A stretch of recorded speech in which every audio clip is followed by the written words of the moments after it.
आज इस वीडियो में हम एडमिशन ऑफ पार्टनर का चैप्टर शुरू कर रहे हैं। एडमिशन ऑफ पार्टनर एक रिकॉन्स्टिट्यूशन ऑफ पार्टनरशिप फर्म है। यह रिकॉन्स्टिट्यूशन क्या होता है? रिकॉन्स्टिट्यूशन से मतलब है जो बिजनेस पहले से ही चल रहा हो उसमें कुछ मेजर चेंजेस आ जाना। जैसे मान लो पहले से ही चलते हुए बिजनेस में कोई नया पार्टनर एडमिट हो जाना, या किसी चलते हुए बिजनेस में से पुराना पार्टनर रिटायर हो जाना, या किसी पार्टनर की डेथ हो जाना, या पार्टनर तो वही रहे बस आपस में रेशो चेंज कर लें। जिस रेशो में वो प्रॉफिट को बांटा करते थे उस रेशो में वो चेंज कर लें, तो ये होता है रिकॉन्स्टिट्यूशन ऑफ पार्टनरशिप फर्म। तो रिकॉन्स्टिट्यूशन ऑफ पार्टनरशिप फर्म में बड़े बड़े चेंजेस होते हैं। जैसे प्रॉफिट शेयरिंग रेशो तो ऑलमोस्ट सब में चेंज होती है। Revaluation of assets and liabilities होता है। डिस्ट्रीब्यूशन ऑफ अनडिस्ट्रीब्यूटेड रिजर्व्स होता है, और भी कुछ चेंजेस हो सकते हैं। गुडविल वगैरह की ट्रीटमेंट हो सकती है। तो यह है रिकॉन्स्टिट्यूशन ऑफ पार्टनरशिप फर्म। इस वीडियो में हम आज एडमिशन ऑफ पार्टनर पर डिस्कशन कर रहे हैं। तो एडमिशन ऑफ पार्टनर में सबसे पहले हम करते हैं change in profit sharing ratio. मतलब कि अगर कोई नया पार्टनर फर्म में एडमिट होता है तो उस समय क्या क्या चेंजेस आते हैं और उनके रेशो की कैलकुलेशन कैसे करते हैं। तो रेशो की कैलकुलेशन हम यहाँ चार तरह से कर सकते हैं। जैसे क्वेश्चन में आपको दे सकता है कि एक पार्टनर आया है, किसी एक सर्टेन शेयर के लिए आया है, मान लो 1/4 शेयर के लिए आया है, ठीक है। अब जरूरी है कि अगर 1/4 शेयर के लिए आया है तो 1/4 से क्या मतलब है कि फर्म के प्रॉफिट के अब से 4 हिस्से होंगे।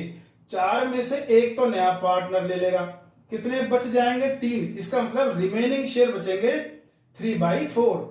इसी तरह से हम कह सकते हैं कि मान लो एक पार्टनर 1/7 शेयर के लिए आता है तो 7 शेयर में से एक तो लिया सी ने, बचे कितने? 6, तो 6/7 रिमेनिंग शेयर बच गए।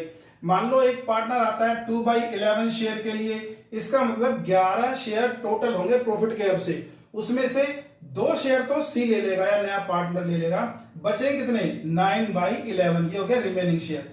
तो बात यह है कि अगर एक पार्टनर एडमिट होता है तो उस समय अगर वो कुछ सर्टेन शेयर ले लेता है फ्यूचर के प्रॉफिट में से, तो बचे हुए प्रॉफिट को, रिमेनिंग शेयर को जो ओल्ड पार्टनर हैं, जो पुराने पार्टनर जो हैं, वो कैसे बांटेंगे?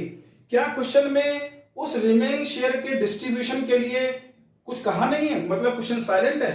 अगर क्वेश्चन साइलेंट है तो हम ओल्ड रेशो में ही उस रिमेनिंग शेयर को बांट देते हैं। और अगर क्वेश्चन में हमें क्लियर बताया गया है कि सी या नए पार्टनर के शेयर लेने के बाद जो रिमेनिंग शेयर बच रहा है उसको किसी फ्यूचर की रेशो में अब ये बाकी पार्टनर बांटने वाले हैं। जैसे मान लेते हैं, बोले जी अब वो ना बचे हुए शेयर को जो सी ले लेगा उसके बाद जो बचेगा उसको वो इक्वली बांटेंगे। तो ठीक है, 1:1 में बांट देंगे हम इसको 3/4 को। और अगर बोलता है कि जी नहीं इसको 3:1 में बांटेंगे फ्यूचर में, अब वो ठीक है तो इस 3/4 को 3:1 में बांट देंगे। और अगर क्वेश्चन साइलेंट है कि इस रिमेनिंग शेयर का क्या करना है, तो ठीक है, जो उनकी ओल्ड रेशो रही होगी, चाहे वो इक्वली रही हो, 5:3 रही हो, जो भी रही हो, उसमें हम इसको बांट देंगे। दूसरी चीज हो सकता है कि क्वेश्चन में आपको बोले कि नया पार्टनर आ रहा है और एक सर्टेन अमाउंट ऑफ शेयर वो ले रहा है। अब वो क्वेश्चन में 2 तरह से बोल सकता है इसको। एक तो बोलेगा जैसे कि C takes his share in the ratio of this and that. मतलब कि मान लो बोलता है कि C comes for 3/7 share which he takes in 2:1 ratio. तो वो आपको अपने शेयर को जिस रेशो में ले रहा है वो रेशो दे सकता है, या आपको सीधा शेयर ही दे देगा। बोलेगा कि C comes for 3/7 share and 2/7 takes from A and he takes 1/7 from B. तो यहां पर वो आपको सीधा शेयर दे सकता है या एक रेशो दे सकता है जिस रेशो में वो प्रॉफिट को ले रहा है। इसी तरह से एक टाइप ये हो सकती है कि क्वेश्चन में आपको दिया हो कि पुराने पार्टनर ए और बी मान लेते हैं, ये अपने शेयर का एक खास परसेंटेज नए पार्टनर को दे रहे हैं। मतलब ए दे रहा है मान लो 1/4 ऑफिस शेयर, बी दे रहा है मान लो 1/3 ऑफिस शेयर, किसको? नए पार्टनर को। तो इसको हम बोल सकते हैं कि A gives 1/4 of his share in favour of C, B gives 1/3 of his share in favour of C, या बोल सकते हैं सरेंडर कि A surrender 1/4 of his share in favour of C. तो खैर आज इस वीडियो में हम ये 2 टाइप के जो क्वेश्चन है ये करेंगे, बाकी के जो टाइप के क्वेश्चन है अगली वीडियो में करेंगे। तो पहले टाइप के क्वेश्चन को समझने के लिए हम मान लेते हैं कि ए और बी दो पार्टनर पहले से ही थे, उनको मान लेते हैं 2020 में प्रॉफिट होता है 2000 रुपए। अच्छा, ये आपस में प्रॉफिट के 5 हिस्से करते थे, जिसमें से 3 लेता था ए और 2 लेता था बी, इसलिए इनका जो प्रॉफिट शेयरिंग रेशियो था वो 3/5 और 2/5, मतलब 5 में से 3 हिस्से ए लेता था, 5 में से 2 हिस्से बी लेता था। ठीक है जी। तो 2020 में जो प्रॉफिट हुआ उसको कैसे बांटा होगा इन्होंने? 2000 रुपए को 3/5, मतलब कि 1200 रुपए ए ने लिया होगा, और 2000 रुपए का 2/5 मतलब कि 800 रुपए बी ने लिया होगा। तो 2000 रुपए ऐसे बटे होंगे। चलो जी, ये तो 2020 की बात रही। अब 2021 आ जाता है, इसमें सी जो है एडमिट हो रहा है, एक नया पार्टनर। ठीक है, सी कहता है कि मैं 1/4 शेयर प्रॉफिट का लूंगा। 1/4 का क्या मतलब है? अब से प्रॉफिट के 4 हिस्से होंगे, 4 में से एक तो सी ले लेगा, भाई बचेंगे कितने? 3/4। तो अब जो 3/4 हिस्सा बचा, इसको या तो क्वेश्चन में आपको देगा कि फ्यूचर में वो इस रिमेनिंग शेयर को किस रेशो में बांटने वाले हैं, या क्वेश्चन में कुछ नहीं बोलेगा, साइलेंट रहेगा, बस ये बोल देगा सी आ रहा है 1/4 शेयर के लिए, और कुछ नहीं बोलेगा, और पुराने पार्टनर की बस पुरानी रेशो देगा। तो उस केस में हम क्या करेंगे? अगर क्वेश्चन साइलेंट है तो मतलब कि फ्यूचर की रेशो नहीं देता है, तो हम इस रिमेनिंग शेयर को पुरानी ही रेशो में बांट देंगे। चलो जी, अगर एडमिट होता है सी, तो उस केस में क्या होता है? उस केस में हम देखते हैं कि भाई 2000 रुपए का 1/4, तो सीधा सीधा मतलब कि 500 रुपए तो सी ले जाता है। ठीक है, अब बचा कितना भाई? आपका 1500 रुपए बचा, मतलब कि 3/4 बच गया 2000 का। इसको आपस में अगर मान लो क्वेश्चन में कुछ नहीं देता है तो पुराने ही रेशो में बांटेंगे 3:2। तो ठीक है, ए को कितना देना है? 3/5। इसका मतलब आप 900 रुपए तो आप दे दोगे किसको? ए को, और 1500 का 2/5 मतलब कि 600 रुपए दे दोगे आप बी को। तो कुल मिलाकर के प्रॉफिट तो देखो 2000 रुपए है, पहले भी 2 था, आज भी 2 है, लेकिन पहले ए को इस 2000 में से 1200 मिलते थे, आज 900 मिल रहे हैं। इसका मतलब 300 रुपए का सी के आने की वजह से ए को लॉस हो रहा है। इधर बी को पहले 2000 में से 800 मिलते थे, लेकिन अब 600 मिल रहे हैं। इसका मतलब ये 200 रुपए का नुकसान बी को हो रहा है सी के आने की वजह से, सैक्रिफाइस किया है इसने। तो कुल मिलाकर दोनों को कितना नुकसान हुआ है? 500 रुपए का। और ये 500 रुपए कौन से हैं? ये यही 500 रुपए जो सी को मिले हैं। इसका मतलब यहां पर सी के आने की वजह से ए और बी को टोटल 500 का नुकसान हुआ है, वही 500 रुपए सी को प्रॉफिट हो रहा है। अब जरूरी है कि अगर हम 10 रुपए का पेन खरीदते हैं तो बुक सेलर को या स्टेशनरी वाले को हम 10 रुपए देंगे, तो वो 10 रुपए उसकी तो इनकम है, लेकिन हमारा एक्सपेंस है। तो अगर हमारा कोई एक्सपेंस है, दूसरे की इनकम बनेगी, अगर दूसरे की का एक्सपेंस तो हमारी इनकम बनेगी, ऐसे ही वाइस वर्सा होता है। तो यहां पर जो सी का गेन है 500, वो ए और बी का लॉस है। तो खैर, इस तरह से यहां पर हम क्या करते हैं? रिमेनिंग शेयर को ओल्ड रेशो में बांट देते हैं। हाँ, अगर वो कोई फ्यूचर की रेशो देता तो ये 1500 जो है आपके किसी फ्यूचर की रेशो में बढ़ जाते हैं। मान लेते इक्वल है तो 1/2 बढ़ जाते हैं। ठीक है, अब जरा कुछ क्वेश्चन देखते हैं। ये तो थोड़ा मैंने अमाउंट में समझाया। मान लेते हैं कि ए और बी आपस में 7:3 की रेशो में प्रॉफिट को बांटते थे। सी आता है, कहता है जी मैं ना प्रॉफिट के 3 हिस्से लूंगा 7 में से। इसका मतलब अब जैसे फ्यूचर में सी के आने के बाद प्रॉफिट के 7 हिस्से होंगे, उसमें से 3 तो ले लेगा सी, रिमेनिंग कितने बचेंगे भाई? 4/7। ये 4/7 किसने बांटना है? ए और बी ने। ठीक है, किस रेशो में? ये क्वेश्चन में दिया नहीं है, तो हम क्या करेंगे? हम new profit sharing ratio calculate कैसे करते हैं? यहां पर हम बोलेंगे देखो भाई, ये 4/7 शेयर जो बचा है, इसी में से ए और बी को मिलने वाला है। कैसे मिलेगा? क्वेश्चन में कुछ ये तो बताया है नहीं कि फ्यूचर में किस रेशो में बांटने वाले हैं।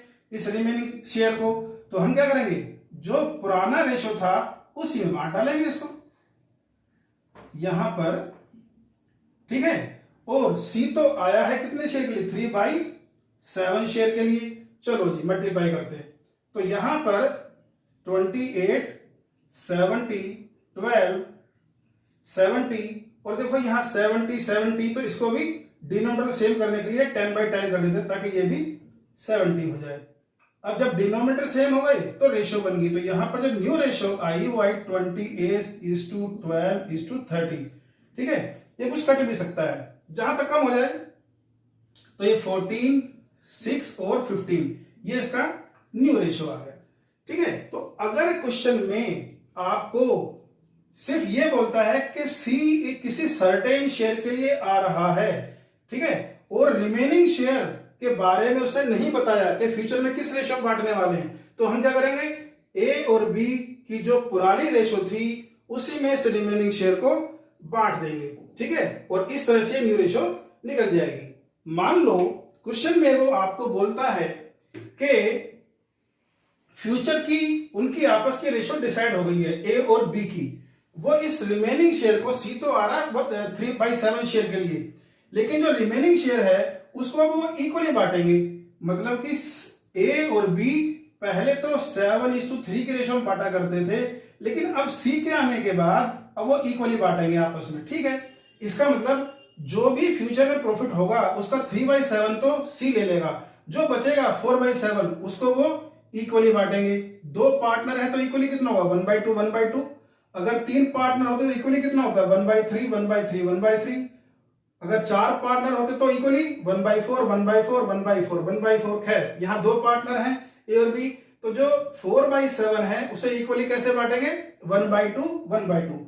तो ए और बी सी की जो आपस की रेशो बनेगी, क्या बनेगी, सी तो आ रहा है भाई 3/7 शेयर के लिए, लेकिन यहां जो ए और बी है वो 4/7 में से ही बांटेंगे जो भी इनको मिलेगा, ठीक है। 4/7 था, क्या करें इसका, वो 1/2 1/2 इक्वली, क्योंकि इन्होंने डिसाइड किया है कि इसके आने के बाद, सी के आने के बाद फ्यूचर में अब हम जो भी प्रॉफिट बचेगा उसे इक्वली बांटेंगे, तो ठीक है। फ्यूचर में अब 4/7 बचना है, उसको इक्वली बांटेंगे, कैसे, 4/14 4/14। अब देखो यहां पर 14 14 और यहां 14 करना है क्योंकि डिनोमिनेटर सेम करना है आपको, तो 2/2 कर देता हूं मैं, ठीक है। तो 6/14, इसका मतलब 4:4:6, ठीक है। ये न्यू रेशो आ गई, इसको काट लेते हैं थोड़ा, तो 2:2:3। तो प्रॉफिट के जो 7 हिस्से होंगे, 7 में से अब 2 ए को मिलेगा, 2 बी को मिलेगा और 3 सी को मिलेगा, ठीक है। तो इस तरह से हम new profit sharing ratio calculate करते हैं। अब हम बुक के क्वेश्चन लेते हैं। पहला क्वेश्चन ले रहे हैं, कहता है X Y and Z are partners sharing profits and losses in the ratio of 5:3:2। They admit A into partnership and give him 1/5 share of profits. Find the new profit sharing ratio. Question में कहता है कि x Y Z 3 partner हुआ करते थे, आपस का इनका रेशियो होता था 5:3:2, मतलब पहले 10 हिस्से प्रॉफिट के करते थे टोटल, उसमें से 5 एक्स लेता था, 3 वाई लेता था और 2 जेड लेता था, तो 5/10 3/10 और 2/10 का इनका रेशियो था। अब ए एडमिट हो रहा है और इन्होंने डिसाइड किया है कि प्रॉफिट के अब से 5 हिस्से होंगे, उसमें से एक तो लेगा ए। अब बच कितने गए, रिमेनिंग कितने बच गए भाई, रिमेनिंग बच गए आपके 4/5। अब इस रिमेनिंग शेयर को ही एक्स ने, वाई ने और जेड ने बांटना है।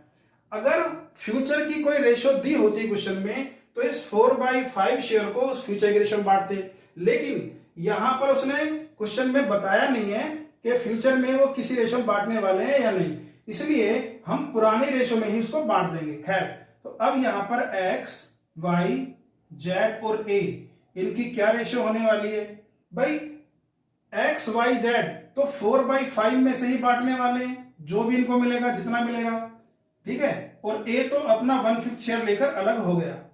अब 4/5 शेयर को ये कैसे बांटने वाले हैं, पुराने रेशो में 5/10 3/10 और 2/10। और देखो यहाँ पर 5/10 5/10 5/10 हमें डिनोमिनेटर सेम करना है, तो 10/10 कर देते हैं हम। ओके, तो अब यहाँ पर 20/50, 12/50, 8/50 और 10/50। तो हमारा जो न्यू प्रॉफिट शेयरिंग रेशियो आता है वो क्या आता है, 20, 12, 8 और 10। इसको थोड़ा सा काट लेते हैं हम, तो ये हमारा हो जाता है 10, 6, 4 और 5। तो ये हमारी आती है न्यू प्रॉफिट शेयरिंग रेशियो। ठीक है, तो इस तरह से अगर हमें कोई फ्यूचर की रेशियो ना दी हो कि रिमेनिंग शेयर को कैसे बांटेंगे नए पार्टनर के आने के बाद, तो हम पुराने रेशियो में ही बांट देते हैं। तो इस तरह से कैलकुलेशन होती है। अब नेक्स्ट क्वेश्चन हम ले रहे हैं क्वेश्चन नंबर 9 का सेकंड। बोलता है A and B are partners, they admit C for 1/4 share. In future, the ratio between A and B would be 2:1.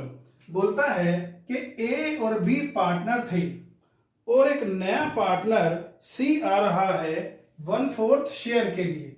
इसका मतलब रिमेनिंग शेयर कितने बचेंगे, 3/4, क्योंकि 4 हिस्से टोटल होने हैं फ्यूचर में, उसमें से एक तो C ले लेगा, 3/4 बचेंगे।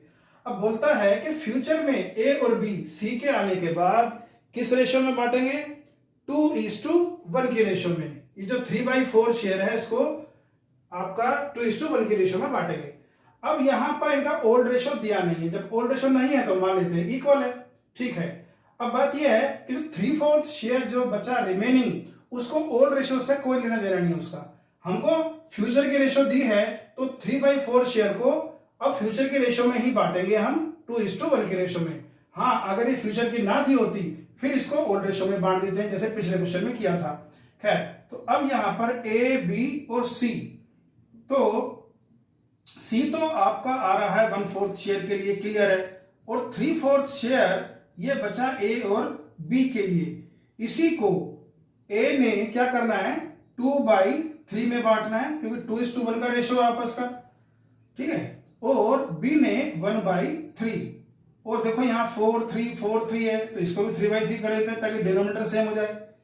तो यहां पर 6/12, 3/12 और 3/12। तो रेशियो, न्यू रेशियो बनी यहां पर 6, 3, 3, या हम कह सकते हैं 2:1:1। ठीक है, तो अगर वो आपको फ्यूचर की रेशियो दे देता है सी के या जो नए पार्टनर का शेयर देने के बाद, तो हमें उस रिमेनिंग शेयर को फ्यूचर के रेशियो में ही बांटना है, ओल्ड रेशियो में नहीं बांटना है। हाँ, अगर फ्यूचर की नहीं देता है तो रिमेनिंग शेयर को ओल्ड रेशियो में बांट देते हैं। ठीक है, अब नेक्स्ट क्वेश्चन हम ले रहे हैं क्वेश्चन नंबर 14। बोलता है A, B, C and D are partnership sharing profits and losses in the ratio of 36:24:20:20 respectively. E joins the partnership firm for 20% share, and A, B, C and D in future would share profits among themselves at 3/10, 4/10, 2/10, 1/10. अब कहता है कि A, B, C और D पहले से ही partner थे और इनका आपस का रेशियो हुआ करता था आपका 36, 24, 20 और 20। अब क्या होता है, ई आता है कितने के लिए, कहता है ये आता है 20% के लिए, 20%। अब देखो 20% किसे बोलेंगे, 20/100 को या 1/5 को। अगर 1/5 के लिए कौन आता है, ई, तो रिमेनिंग कितना बचेगा, 4/5।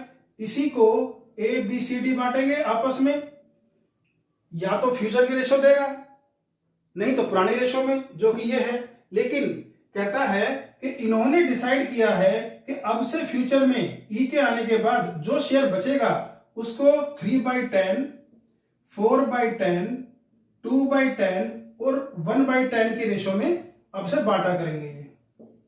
ठीक है, फ्यूचर का इन्होंने रेशो दिया है 3/10, 4/10, 2/10 और 1/10। ओके, अब हमें ओल्ड रेशो से कोई लेना देना नहीं है। हम बोलेंगे ए, बी, सी, डी और ई। यहां पर जो ई है वो तो 1/5 शेयर के लिए आया है। अब जो 4/5 शेयर बच जाता है फ्यूचर का, उसी को चारों पार्टनर बांटेंगे। किस रेशो में? जो कि उनकी फ्यूचर की रेशो होगी। फ्यूचर की रेशो क्या होगी?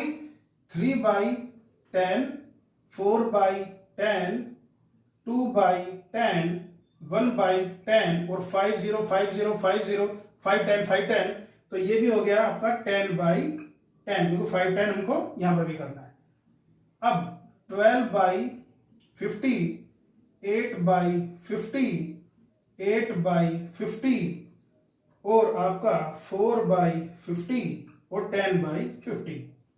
तो यहां अगर हम देखते हैं न्यू प्रॉफिट शेयरिंग रेशियो जो है पार्टनर्स के बीच में, वो है 12:8, ये 16 है, गलती कर दिया मैंने, 16:8:4:10। थोड़ा काट लेते हैं, 6, 8, 4, 2, 5। तो न्यू रेशो है 6, 8, 4, 2, 5।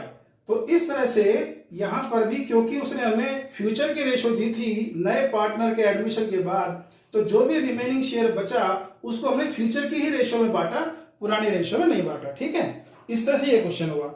अब नेक्स्ट क्वेश्चन ले रहे हैं 17। बोलता है A and B are in partnership sharing profits and losses as 3:2। C is admitted for 1/4 share. Afterwards, मतलब सी के बाद, D enters for 20 paisa in the rupee. Compute profit sharing ratio of A, B, C and D after D's admission. बोलता है, अब देखो यहां पर A B partner पहले थे, सी आता है बाद में, और सी के एडमिशन के बाद फिर डी आता है, तो एक के बाद एक आ रहा है। ठीक है, तो ए और बी का आपस का रेशियो था 3:2। सी 1/4 शेयर के लिए आता है। चलो डी को बाद में एडमिट करेंगे, पहले यहां तक कर लेते हैं। सी के बाद अभी डी तो आया नहीं है, ए और बी के लिए कितना रिमेनिंग शेयर बचेगा? 3/4। तो ठीक है, ए बी सी। अब यहां पर सी तो 1/4 शेयर के लिए आया है, रिमेनिंग शेयर जो 3/4 बचता है उसको आपस में, क्वेश्चन में फ्यूचर का रेशियो तो दिया नहीं है ए बी का, कि सी के आने के बाद फ्यूचर में ए और बी किस रेशियो में बांटेंगे, तो ऐसा तो दिया नहीं है। तो हम क्या करेंगे, इस रिमेनिंग शेयर को ओल्ड रेशियो में ही बांट लेंगे। तो 3/5, 2/5 और यहाँ 4/5 है, तो 5/5 ये कर देते हैं। खैर, तो 9/20, 6/20 और 5/20। तो यहां पर जो न्यू प्रॉफिट शेयरिंग रेशियो हमारी होती है वो होती है कितना? 9:6:5। अब क्या होता है, अब डी आ जाता है एडमिट होने के लिए, कहता है 20 पैसा इन द रुपी। अब 20 पैसे इन द रुपी का मतलब क्या है? इसका मतलब वही 20% होता है भाई। 20% जिसको हम बात कर रहे थे 20/100 या आपका 1/5। तो अगर 20 पैसे इन द रुपी, क्योंकि रुपये के अंदर 100 पैसे होते हैं, ठीक है, और 20 पैसे अगर 100 पैसों में से डी ले लेगा तो 80 पैसे बचेंगे ए बी सी के लिए। ठीक है, तो रिमेनिंग यहां जो बच जाता है 4/5 बच जाता है। इसको ए बी और सी ने बांटना है अपनी पुरानी रेशियो में। क्यों? फ्यूचर की रेशियो तो डी के एडमिशन के बाद ए बी सी की दी नहीं है, तो जो पुरानी रेशियो थी 9, 6 और 5 जो अभी अभी हमने निकाली थी डी के एडमिशन से पहले, तो यहां पर ए बी सी और डी, तो डी तो आता है 1/5 शेयर के लिए। अब होता क्या है, 4/5 जो शेयर बचेगा उसको ए बी सी बांटेंगे किस रेशियो में भाई? जो उनकी पुरानी थी 9, 6 और 5। तो 9 आपका /20, 6/20, 5/20 और 20/20। ठीक है, तो 36/100, 24/100, 20/100 और 20/100। तो यहां 36:24:20:20 और कट के ये रेशियो हो जाएगी 9, 6, 5 और 5। तो आज इस वीडियो में हमने दो टाइप की न्यू प्रॉफिट शेयरिंग रेशियो की कैलकुलेशन सीखी है। एक कि अगर न्यू पार्टनर किसी सर्टेन शेयर के लिए आ रहा है तो रिमेनिंग शेयर को कैसे बांटना है। क्या उसने फ्यूचर की रेशियो कोई दी है ओल्ड पार्टनर की कि फ्यूचर में हम कैसे बांटेंगे। अगर फ्यूचर की कोई रेशियो देगा तो रिमेनिंग शेयर को हमें फ्यूचर की रेशियो में ही बांटना है। और अगर फ्यूचर की रेशियो कोई नहीं दी है तो रिमेनिंग पार्टनर को, जो रिमेनिंग पार्टनर का शेयर है उसको रिमेनिंग पार्टनर्स में ओल्ड रेशियो में ही बांट देंगे। ठीक है, तो आज इस वीडियो में इतना ही। अगली वीडियो में हम कुछ और टाइप के क्वेश्चन सीखेंगे। Thank you.